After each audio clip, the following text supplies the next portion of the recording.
Hi, everyone, and welcome to this latest edition of the Michigan State Spartans Insider Podcast. I'm your beat reporter for Michigan State Spartans on SI, Aiden Champion. We've got one more position group to cover on offense for Michigan State, and that is none other than the quarterback room, of course, led by Aiden Chiles. I think this is the player everyone is most eager to see this season, aside from probably Nick Marsh.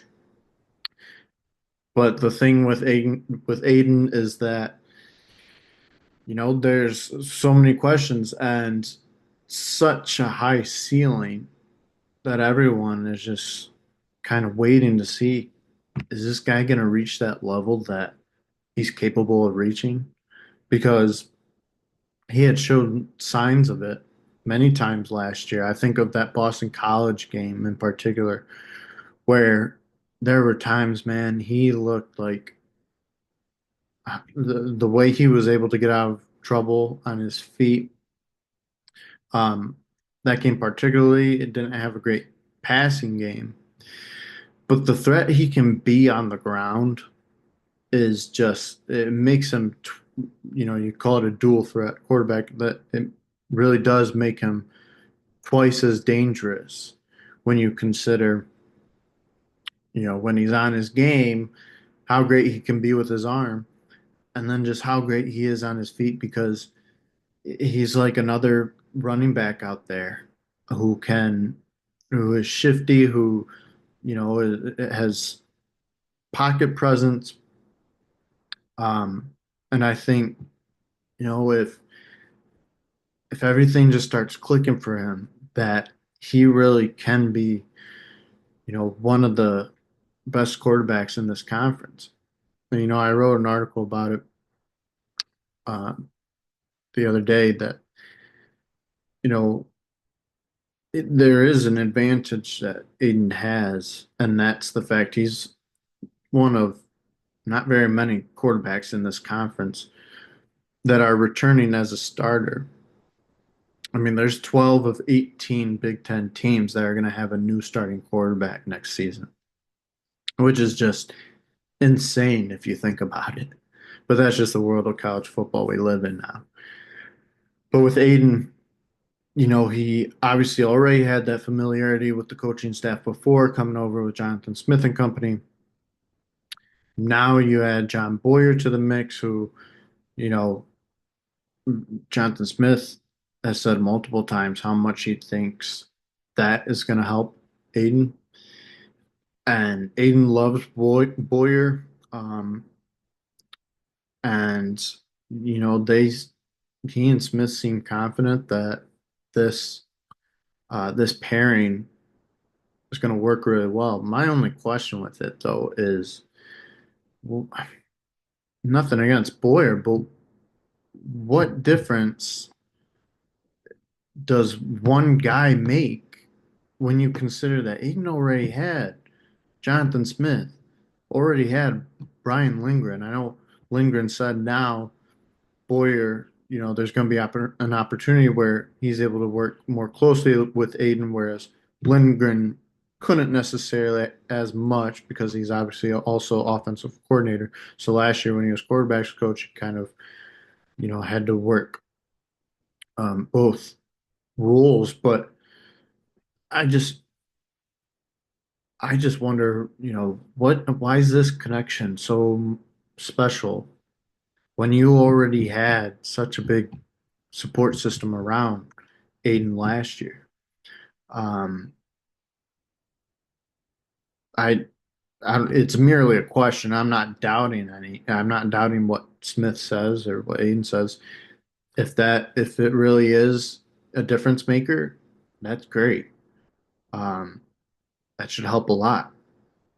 But frankly, I don't really understand it. And I guess my point with that is, um, if this is another underwhelming year for Aiden, do we look back and say, what was what was the big deal about bringing in Boyer?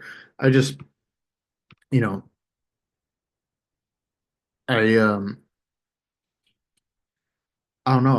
I just don't know what's different now um, from what you know from the support Aiden already had coming over from Oregon State last year.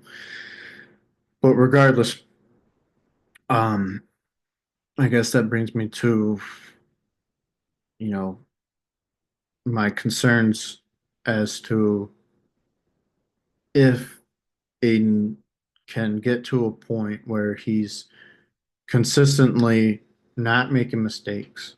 There were some stretches where he was able to get away from consistently having mishaps um, or bad plays. But I just I look at everyone saying last year, or at least a lot of people saying, give him a chance, give him, he's young, he's still developing as a starter. There's only his first year as a starter, new school, whatever. And I get that, and I was hearing that, and I was reminded by it, and I was okay with that. Um, but I don't want to hear that next year. That's out the window now. You're a junior, you're a second year starter. It's time to turn the page. And you've got all these weapons around you to throw to. I expect the offensive line to be better. So I think everything's set up where Aiden can have a really good year and can be the quarterback that everyone expects him to be. And it's all on him. It comes down to him now. And the coaches have had seen improvement from him throughout the offseason, had um, liked what they saw in spring camp.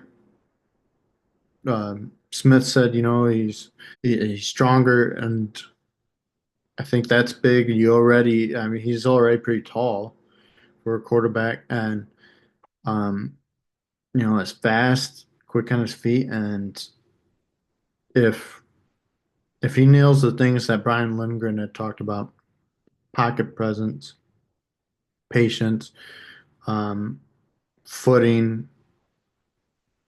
timing, all those things that are required of a quarterback in the pocket, then I think he can have a really good year. And I think those are the main things. I mean, accuracy. There were a lot of times last year where he either underthrew or overthrew his receivers. And I think, you know, you can't do that, especially with the group you're going to have this year. You got so many weapons, you got to be able to utilize them and you got to connect. I think if he's able to improve that, his throwing numbers jump significantly. And I think the patience is going to help a lot with him protecting the ball. Um, won't be as panicked or feel the need to force it.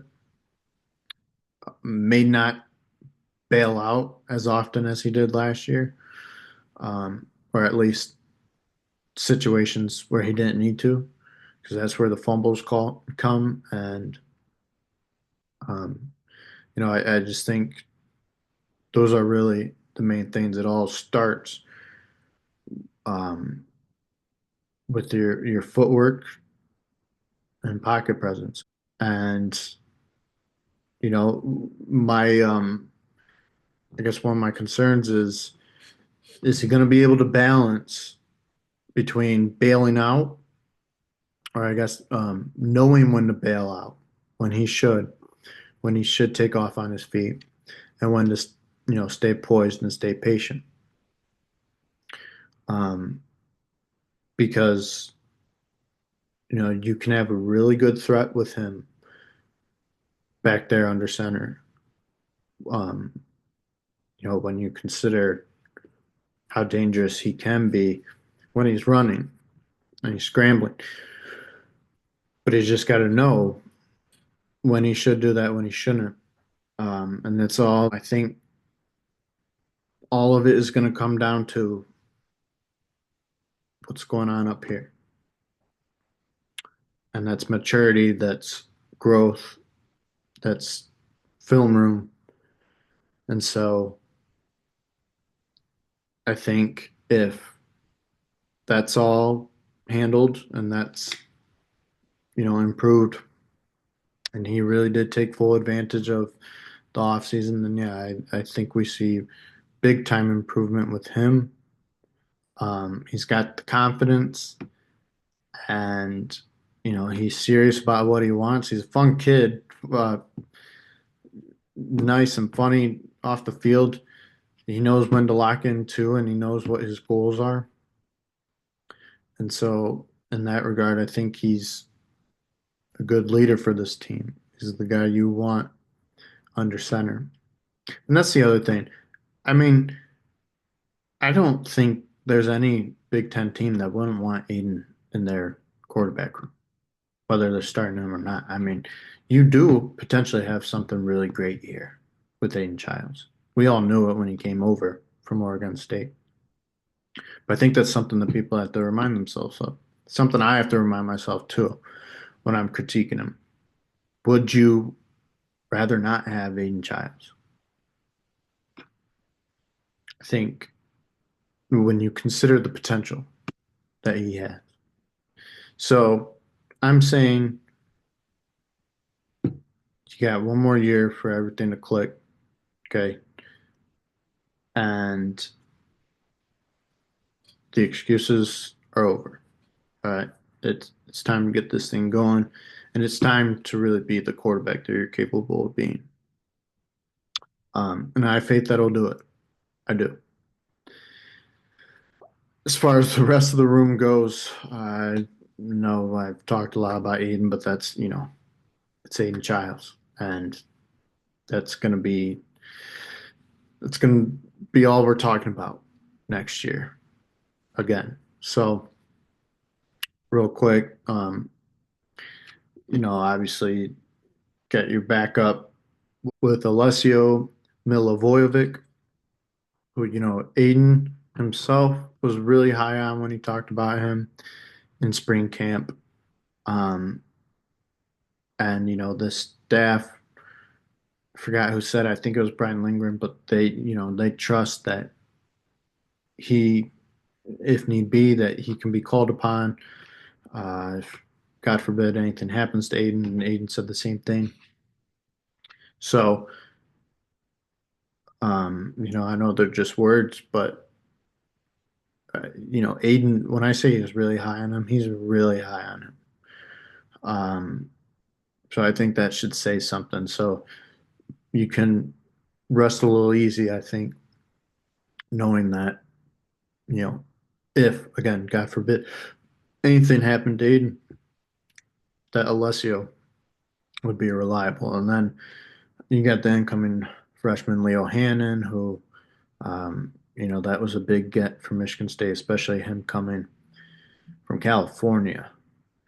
Um, I know Smith's got kind of a West Coast pipeline with Oregon State history and whatnot, but to get a California quarterback, um, that was a big move. But that's what you're looking at with this room, and um, I do think there's reason to be hopeful about what Aiden Chiles is going to do next season, and I think it could be something great. I mean, that's the ceiling. I think the ceiling is best quarterback in the Big Ten. I'll just say it. I mean, I'll stop dancing around it. That's what I think his ceiling is. So, um, I think a lot of Michigan State's success next season obviously will be on Aiden Childs, but I think it's going to be more so placed on, um, depend more so on him than it would most quarterbacks in this conference.